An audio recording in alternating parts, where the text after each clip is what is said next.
BTR सक्तिनि दफा बायदियै बर' लाइमोनफोरखौ फ्रि रिक्रुटमेन्ट होनायनि खोथा बायदियै दिनै फेरगाव साब डिभिजनाव थानाय के बरुवा हिनजावसा गेजेर फरायसालियाव बेखेवनानै होयो। बे हाबाफारियाव बाहागो लायो बिटिआरनि इएम दावबायसा बर'। लोगोसे बाहागो लाबावो रिक्रुटमेन्ट सामलायगिरि आफादनि कअर्डिनेटर उत्तम बर'। लोगोसे उदालगुरि जिल्ला दुलाराय बर' फरायसा आफादनि गाहाय आफादगिरि लहित चन्द्र बर', गाहाय नेहाथारि निजोमसा बर', फेरगाव दुलाराय बर' फरायसा आफादनि दैदेनगिरि आरो खाग्राबारि दख'रा दुलाराय बर' फरायसा आफादनि दैदेनगिरि आरो डिमाकुसि दख'रा दुलाराय बर' फरायसा आफादनि दैदेनगिरि। लोगोसे फेरगाव जिल्ला इउपिपिएलनि गाहाय आफादगिरि नन्दराम बर' आरो गुबुन गुबुन आफादनि दैदेनगिरि बिथांमोना बाहागो लानायखौ नुनो मोननाय जायो। बे हाबाफारिनि गेजेरजों बिटिआरनि मावफुं सोद्रोमा दावबायसा बर' बिथाङा फोरमायोदि बिटिआरनि 5,000 लाइमोनफोरखौ साख्रियाव सोगोन होननानै।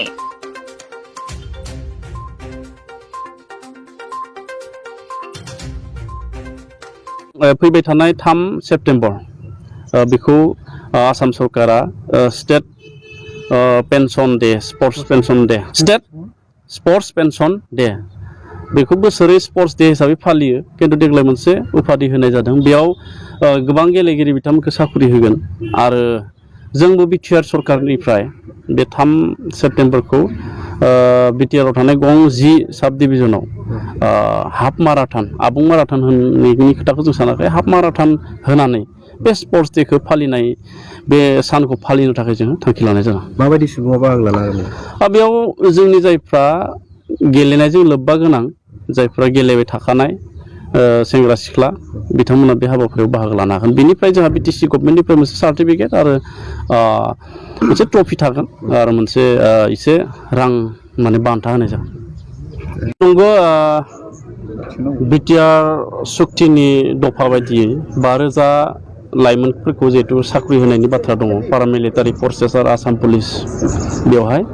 बेखायनो जोङो जोंनि लाइमोनफोरखौ जाहाथे थियारि जानो हायो, बेनि थाखाय बिटिआर गभर्नमेन्टनिफ्रायनो मोनसे कमिटि दानानै ट्रेनिं सेल होननानै बेखौ दानानै जोंनि बिटिआरनि गासैबो जायगायाव जाहाथे बे ट्रेनिङा कभार जायो बेखौ नोजोर बोनानै जोङो खालामनाय जादों। आरो दिनै नैबे फेरगाव साब डिभिजनाव जों बे हाबाफारिखौ जागायबाय, बिदिनो गुबुन गुबुन जिल्लायावबो जाबाय आरो आसा खालामदों बे ट्रेनिङाव जायफोर बाहागो लाबाय बिथांमोना जथेस्थ'खिनि गियान आरो फिजिकेल प्रेक्टिसा जागोन आरो बिनि गेजेरजों जों मिजिंथिनो हायो जाय समाव रिक्रुटमेन्ट रेलिया जागोन बे समाव बिथांमोना गोरलैयैनो आनजादखौ उथ्रिनो हागोन आरो उथ्रिनानै गावनि जिउखौ दानो हागोन, आं बेखौ मिजिंथिबाय। बेनि सायाव मा बुंगोन? बिथांमोनाबो रिक्रुटमेन्टनि खोथाखौ बुंबाय थादों। नैबे बिटिआर सक्तिनि बे 5,000 लाइमोनफोरखौ साख्रि थिसननायनि थोंजों थांखियानो एनडिबिखौनो थांखि खालामनानै सोनाय जादोंमोन। नाथाय गोबाङानो दिनैनि खालाराव